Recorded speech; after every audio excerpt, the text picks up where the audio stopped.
Як гурӯҳ меҳмонон аз кишвари Олмон ва Литва дирӯз 7 ноябр ба шаҳри Турсунзода ташриф оварданд. Намояндагони палатаи нотариалии ин ду кишвар бо мақсади шиносоӣ аз фаъолияти идораи давлатии нотариалии шаҳри Турсунзода ташриф оварданд.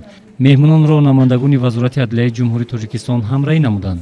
Муовини раиси шаҳр Акрамзода Парвиз ва намояндагони идораи нотариалии шаҳри Турсунзода меҳмононро пазироӣ намуда, онҳоро бо фаъолияти идораи номбурда шинос карданд. баъди шиносоӣ бо фаъолияти идораи мазкур, намояндагони палатаи нотариалии кишварҳои хориҷ ба деҳоти Ҷурараҳмонови шаҳри Турсунзода раҳсипор шуданд.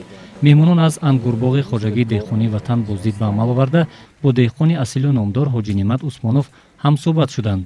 Ба меҳмонон иттилоъ дода шуд, ки дар ин майдонҳо зиёда аз 5 намуди ангур парвариш меёбад. меҳмонон аз тамошои боғи ангур таъссуроти нек бардоштанд.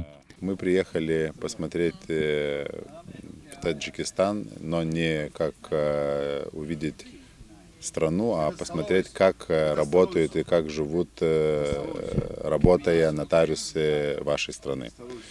И посмотреть, так как у вас государственный нотариат, какие возможности им, государственным нотариусам, стать частными.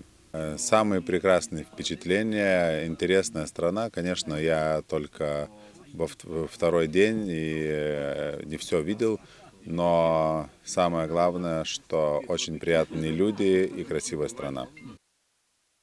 ҳамин тавр баъди шиносоӣ бо фаъолияти боғдорони ҷамоати деҳоти Ҷурараҳмонов, меҳмонон аз шаҳри Турсунзода баргаштанд.